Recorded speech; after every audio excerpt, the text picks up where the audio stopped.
tive a oportunidade de acompanhar este caso de forma muito próxima,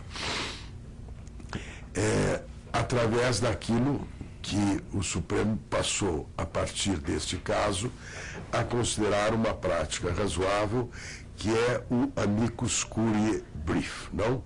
Uma manifestação de pessoas interessadas na sociedade quando o assunto vai além do caso específico e tem uma repercussão geral. Aliás, foi o ministro Celso Mello, no âmbito dessas discussões, que estipulou claramente que era uma hipótese de amicus curiae brief, e que cabia isto num processo com esta natureza. Eu desenvolvi uma série de ideias que depois foram muito trabalhadas nos diversos votos, de que não existe raça, a não ser a raça humana, não?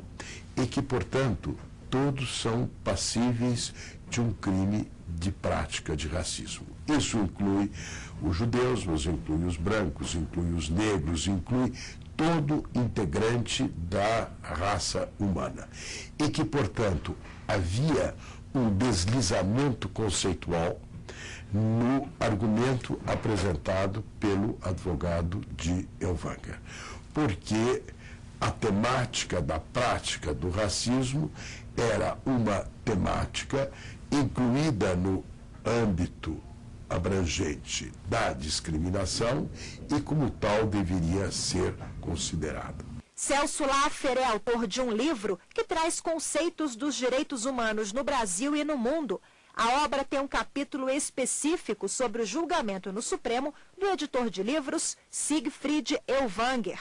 Para o professor de Direito da Universidade de São Paulo, a ideia de que a liberdade de expressão garantiria a publicação dos livros antissemitas é cúmplice do racismo. O direito à livre expressão não pode abrigar em sua abrangência manifestações de conteúdo imoral que implicam ilicitude penal.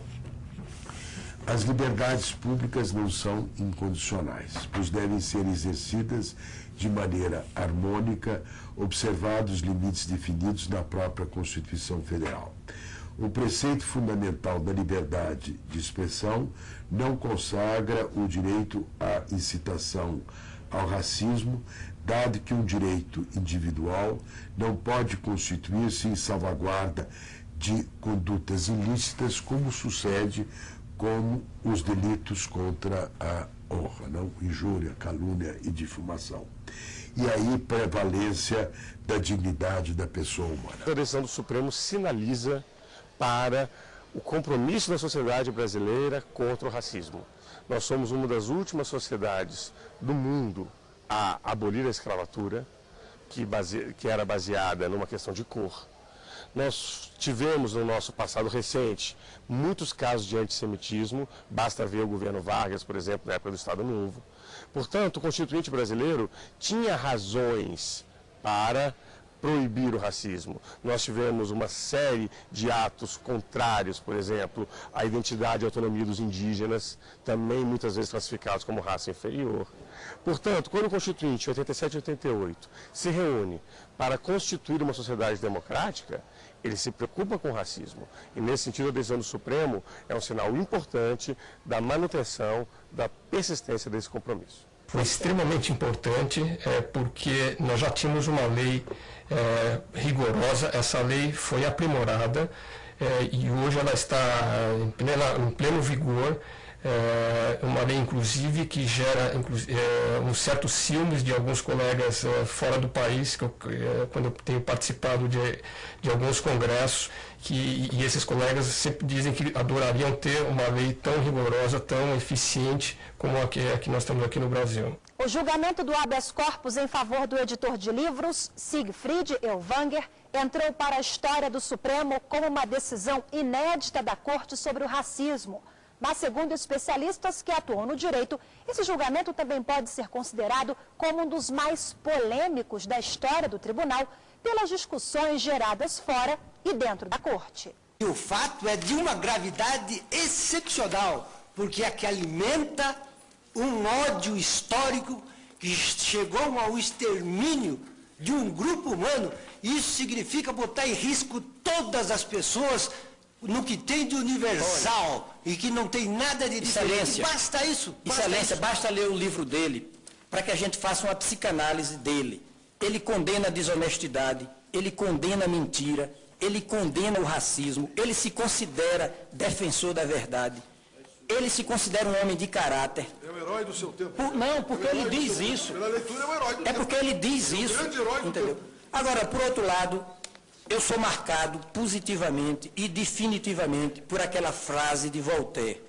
Não concordo com a só das palavras que dizeis, mas defenderei até a morte o vosso direito de dizê-las. A minha leitura não é condenatória desse homem de 75 anos de idade, que é um inventor, que é um industrial, que é um escritor, que tem a sua história de vida e que diz as escâncaras da primeira página. Vossa Excelência conhece ele? Ele Faz uma distinção entre sionismo e judaísmo. Ele não é contra o judaísmo, ele é contra o sionismo. Ele tem o direito de ser contra o sionismo. Vossa Excelência conhece Fidel Wenger? Olha, industrial, sério, conhece? Eu vou dizer, agora, conhece ou não conhece? Eu tenho mais de meia dúzia de amigos juristas do Rio Grande do Sul. Conhece? E eu consultei todos eles. Eu estou aqui fazendo uma leitura dos fatos e das personalidades com extrema responsabilidade. O tema é polêmico exatamente por se tratar de duas garantias importantíssimas da Constituição. A primeira, a liberdade de expressão. A segunda, a igualdade e a repulsa ao racismo. Tanto que nós vemos que no mundo jurídico, em outros países, no direito comparado, a solução é diferente para esse embate. Em um tipo, nós temos a prevalência da liberdade de expressão. Em outro tipo, a prevalência da proibição ao racismo. Portanto, se trata de uma questão complexa, como são muitos casos no direito, e que não tem uma solução simples na medida em que não tem uma resposta unívoca. Mas, a meu ver, tem aqui um componente histórico. Nós temos que prestar atenção ao fato de que o Constituinte brasileiro de 88 se preocupou especificamente com a questão do racismo, ou inseriu como crime inafiançável, como um crime gravíssimo.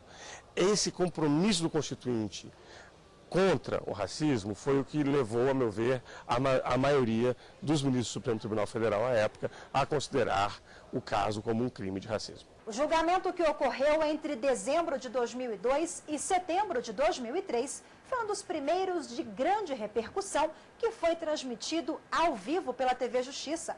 Nesse período, a emissora do Poder Judiciário Brasileiro, criada em agosto de 2002, dava os primeiros passos.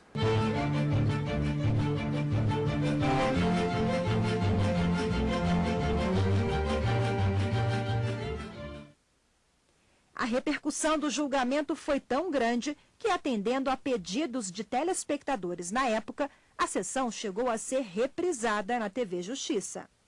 O programa Grandes Julgamentos do STF fica por aqui. Não perca no próximo programa mais uma grande decisão do Supremo. Obrigada pela sua companhia e até lá. Shalom a todos os irmãos.